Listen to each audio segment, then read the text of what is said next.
When you are uncertain about something, you start rambling. You don't know what point you are trying to make. You don't know what message you are trying to get across. And most people think the solution is more information, more reading, more research, more resources. But that is not the root of the problem. Information is just a collection of facts. Understanding is the bridge between those facts. You can build a house out of data, but without understanding, the roof will always leak when the questions start pouring in. Korejotic Views, इंसानियत जो पैगाम Korejotic Views, सच जो ऊंचाइयों नाम Korejotic Views, for all of mankind Korejotic Views, leave no one behind.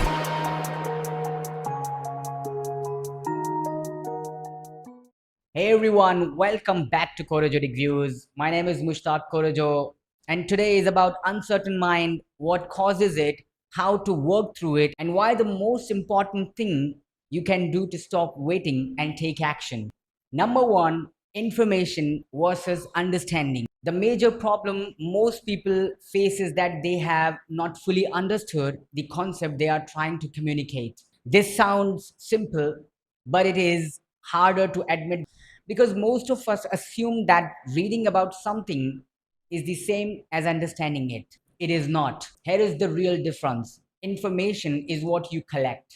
You can gather from it books, from the internet, from videos, from social media. You can save it, store it, bookmark it. You can have enormous amount of it.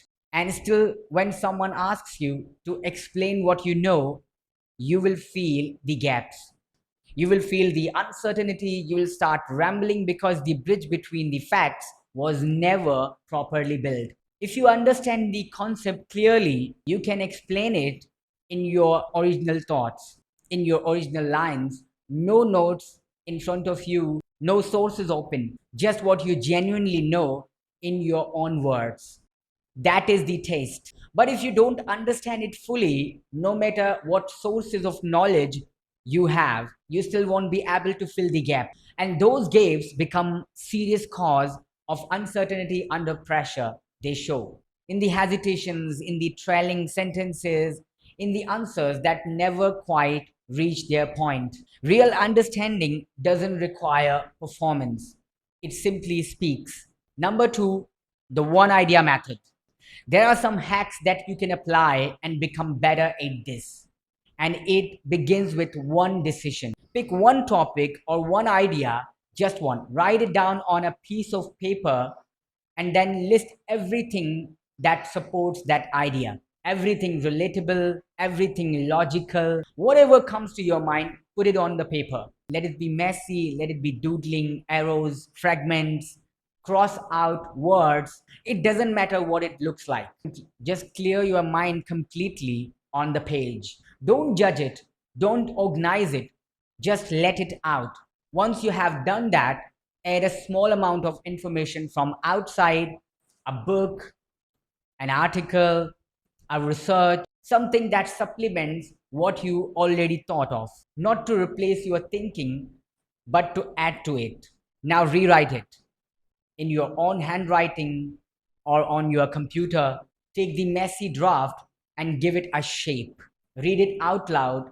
If you want a more polished version, give it to AI. Ask it to build the structure, correct the flaws, and let it handle the technical refinement. But the core idea stays yours.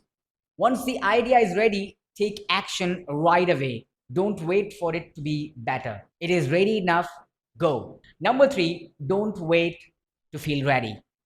You don't need to be perfect because perfectionism never comes. You can start with what you have and the next thing will follow through. But there is something else I want to say that most people never talk about. You don't need to be complacent either. If one thing goes well, don't over celebrate.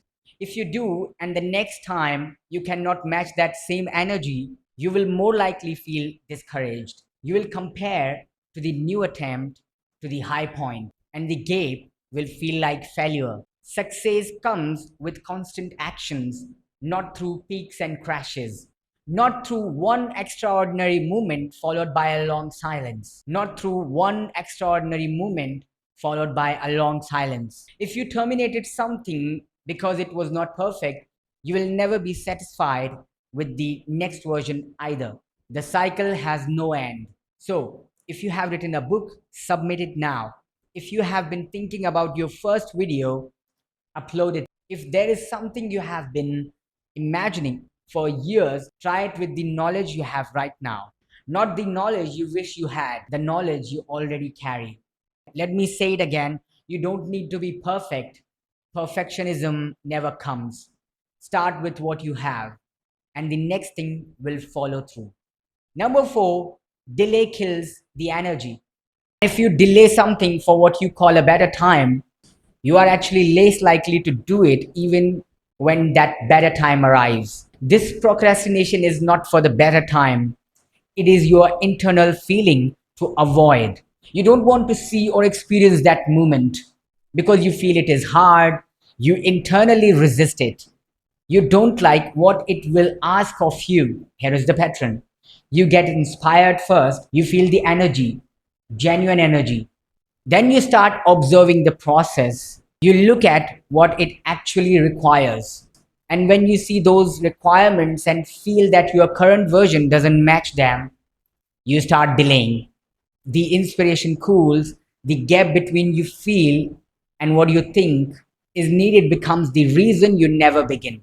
But if you try right after the inspiration, before the gap has time to form, you are far more likely to do it. The first attempt may fail, the next one will be closer. What happens then? You become better, you start to believe in the process of taking action itself. Let me share my own story. For a long time, I used to take the inspiration, I would feel it, genuinely feel it, and then I would harness all my power just on imagination, sitting in the room. I was not taking action out of fear of failure. I kept everything hidden, the idea, the plans, the versions of myself I wanted to become, hidden. And you know what that habit did to me? I wasted precious time. I didn't realize how quietly it was passing. 10 years went by and I was still in the same place. No money, no solid career, not even the version of myself I had always imagined I would become. I did a lot of study. I watched countless videos. I wrote novels. I wrote screenplays. But the lack of pushing myself out of the comfort zone cost me years I cannot recover. Eventually, I broke those old patterns. I started taking action with whatsoever I had, not fully prepared, just with what was available to me at that moment. And out of the blue, that one act changed the whole dynamic. I found the dramatic change, not from a perfect plan, from one decision to stop waiting and go.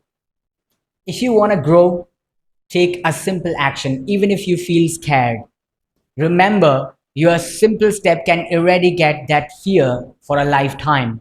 And once the fear is gone, you will be able to do every possible thing, or at least try one impossible way to make it possible. If this episode spoke to you, please subscribe to Korejotic Views and hit the bell icon so you will never miss what is next.